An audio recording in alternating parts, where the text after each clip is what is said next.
Assalamualaikum warahmatullahi wabarakatuh.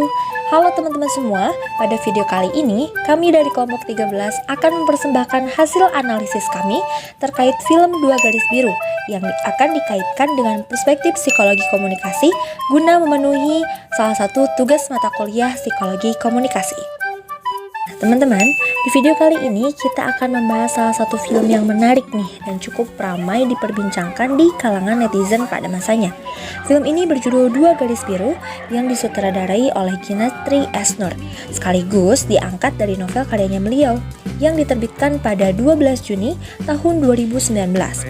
Sebelum dirilis, film ini sempat menjadi kontroversi lantaran dianggap kurang mendidik dan dianggap melegalkan kebebasan. Namun, pihak produksi meyakinkan bahwa film tersebut menyampaikan sebuah amanat yang begitu penting bagi remaja saat ini. Selain itu juga, film tersebut didukung oleh aktor dan aktris profesional serta dikemas dengan sinematografis yang ciamik. Pada scene ini memperlihatkan interaksi Dara dan Bima di sekolah yang menggambarkan hubungan sepasang remaja yang memiliki ketertarikan satu sama lain. Selain itu juga, scene yang menggambarkan kegiatan Bima yang sedang di make up oleh Dara supaya mirip dengan idola Koreanya juga menunjukkan ketertarikan mereka satu sama lain. Hal itu berkaitan dengan aspek ID pada kedua tokoh tersebut yang menggambarkan ketertarikan dengan lawan jenis berdasarkan keinginan mereka. Kemudian di scene ini memperlihatkan mereka setelah bersenda gurau. Hal yang tidak terduga terjadi kepada mereka. Tanpa sadar, mereka sudah melakukan hal di luar batas moral.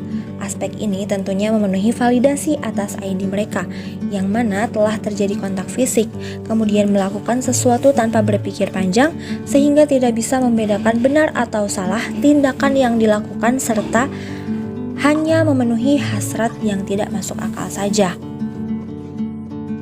Terdapat scene di mana Dara melakukan cek ukuran perutnya dengan buah stroberi yang menandakan bahwa kandungannya sudah sebesar buah tersebut. Disambung lagi saat Bima dan Dara ingin melakukan aborsi, mereka sempat memesan jus stroberi.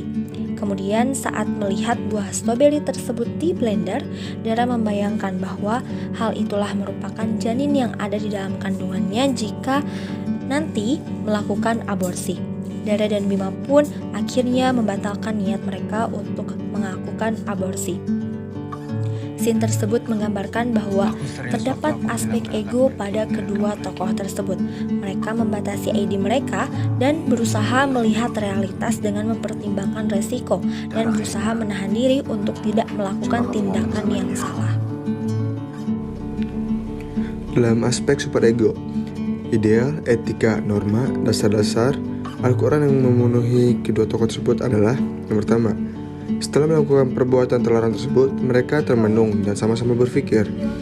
Dengan adanya ungkapan Dara menyuruh untuk tidak bilang siapa-siapa, secara tidak langsung menyadari perbuatan mereka adalah hal yang salah. Kemudian, sikap Dara yang menghindar saat di sekolah sebagai bentuk penyesalan dan ungkapan kesal terhadap Bima. Hal tersebut menunjukkan Dara mengalami kecemasan saat tersadar bahwa hal yang dilakukan adalah sebuah kesalahan dan bertentangan dengan nilai norma. Yang kedua adalah berpikir bijaksana.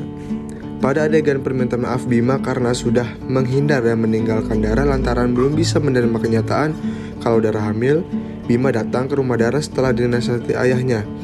Lalu Bima meminta maaf kepada Dara. Dari sekian tersebut menggambarkan bahwa Bima mengambil tindakan bijaksana. Hal ini berkaitan dengan aspek superego Bima setelah mempertimbangkan kembali perbuatan menghindarnya setelah dinasihati sehingga pintu nurani Bima pun terketuk untuk meminta maaf. Hal ini merupakan aspek superego Bima yang berasal dari hati nuraninya yang menjadikannya berpikir bijaksana. Dan yang ketiga, bertanggung jawab.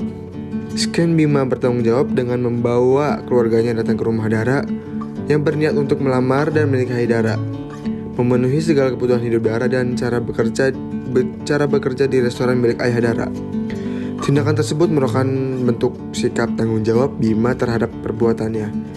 Dalam analisis psikologi komunikasi, Bima dapat mengendalikan ide sehingga menjadikannya bentuk superego lain yang bertanggung jawab. Dalam scene ini, bayi Dara dan Bima akan diadopsi. Ketika mendengar hal tersebut, Bima marah karena pihak yang mengadopsi menginginkan Dara dan Bima disembunyikan identitasnya terhadap anak mereka. Namun, Dara terus memberikan pengertian kepada Bima dan meminta cerai setelah melahirkan, demi mencapai cita-cita Dara ke Korea. Namun, orang tua Dara dan Bima berselisih paham, dan pada akhirnya mereka menunda keputusan tersebut sampai Dara melahirkan. Dan setelah mengalami perdebatan panjang, akhirnya tibalah waktu Dara melahirkan. Setelah itu, keluarga Dara pada akhirnya menyerahkan bayi tersebut kepada keluarga Bima untuk dibesarkan. Hal ini merupakan bentuk dari problem solving yang terjadi pada film tersebut melalui sisi emosi yang dikeluarkan antara kedua belah pihak, yang mana sisi emosi ini merupakan faktor yang mempengaruhi adanya problem solving, sehingga pada akhirnya memutuskan bahwa anak Dara dan Bima untuk diasuh oleh keluarga Bima, sementara Dara pergi menggapai cita-citanya ke Korea. Konsep diri sepasang remaja dalam film Dua Garis Biru ini dikonstruksikan sebagai remaja yang memiliki konsep diri yang positif. Adanya tanda-tanda yang membentuk identitas diri remaja yang baik seperti konsep diri positif yang dikemukakan oleh Brooks and Emart dalam buku Harapan dan Ahmad tahun 2016, yaitu yang pertama, Bima dan Dara berani mengambil keputusan dan mengakui kesalahannya atas apa yang terjadi pada kehamilan di luar pernikahan pada Dara. Yang kedua, Bima dan Dara sebagai remaja seks pranikah mampu untuk mempertahankan kandungannya hingga melahirkan, serta mengatasi suatu konflik dalam penyerahan anak kepada orang lain. Kedua remaja yang tetap mengakui dirinya sebagai orang tua dari anak yang dikandung Dara. Yang ketiga, Dara yang memiliki mimpi atau cita-cita untuk melanjutkan pendidikannya ke Korea, ia tetap berjuang dan berusaha menyelesaikan studi SMA-nya meskipun mengikuti ujian nasional paket C. Sementara Bima yang mampu bertanggung jawab sebagai bapak atas anak yang dikandung Dara. Teman-teman, berikut merupakan hasil analisis kami terkait film Dua Garis Biru yang dikaitkan dengan perspektif psikologi komunikasi. Kami mengambil teori psikoanalisis beserta konsep diri dan problem solving yang berkaitan dengan adegan-adegan yang terjadi pada film tersebut. Sekian yang dapat kami sampaikan. Apabila terdapat kekurangan, mohon kritik dan saran untuk disampaikan. Terima kasih. Wassalamualaikum warahmatullahi wabarakatuh.